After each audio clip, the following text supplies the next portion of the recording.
throughout the game. He had some big receiving plays and a couple big rushes. Picks up a big first down late in the game for you as well. Yeah, the big thing with Trevor tonight, I was really impressed with, was breaking some tackles. He made a lot of yards after contact. I thought, several times where you kind of thought they had him bottled up, and like you said, in the big one to move the chains there at the end, they had him basically wrapped up for nothing, and he was able to break loose and still get the first down. But he did that several times throughout the night. Okay.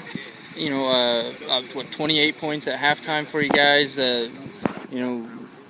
Offensively not as consistent in the second half, I suppose. We didn't have the ball for a little while there too, because of the onside kick and a few other things. I think they controlled the time of possession there in the second half for the most part. So I didn't think that necessarily the offense wasn't getting going so much as they just had the ball and the clock was in their favor most of the night. And we probably got a little conservative too with the lead, and they kept inching back.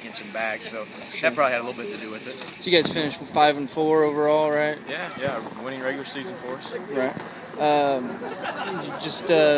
Overall, you feel like you won 3 in a row. So I mean, you finishing off the regular season pretty well, going into next week against a pretty good Southridge team, I would imagine.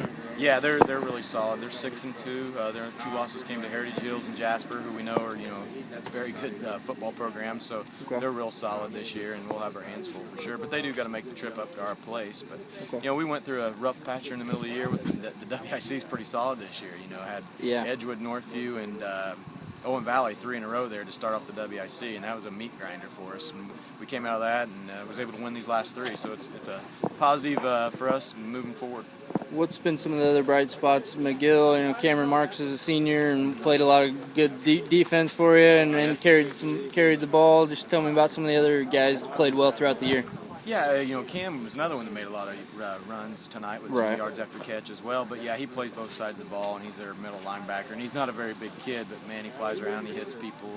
Sheridan Sater had some big hits tonight on the defensive side for us. Chase Nichols, first time he's been back in a while and healthy, and he was able to break a nice one down the sideline for a touchdown at one point tonight.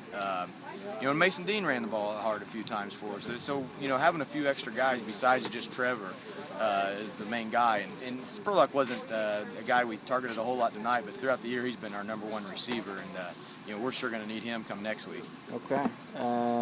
Has Powell had a pretty good season quarterbacking? And just talk about how he's progressing. Yeah, I mean, he's sophomore, and he's kind of had his ups and downs, had some great games, and had a few that he'd like to have back. But for the most part, he's done what we've asked him to do. He's managed the game. That's what we've talked about, control the turnovers and keep the offense rolling, and he's, for the most part, done that.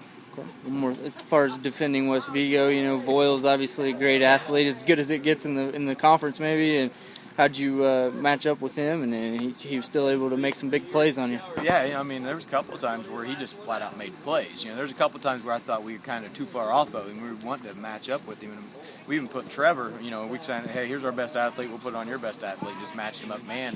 He still went up and made a play one time down there on the goal line. But the kid's an incredible athlete, a good football player. And, the best one of the night's got to be the punt, the snap over his head where he just runs it and made us all look silly out there. But, the kid's a great player for sure. And who ran him down, by the way? I didn't get that number because I was kind of surprised that you guys caught him at that point. I think it was 82. I think it was Zane Connor who actually had the 2 picks tonight as well, too. So I'm pretty sure he was the one that might have tripped him up down there. Well, that turns out to be a pretty big play, really. You stop him, and it ends up with 1 touchdown game at the end. Yeah. So yeah, the defense, wasn't great by any means, but they did step up and make some plays when they had to a couple times. And in the same way with the offense, even in the second half, when you think we necessarily didn't just run away with it, but at the same time there at the end when we really had to move the chains and stuff, we were able to eat up a lot of clock.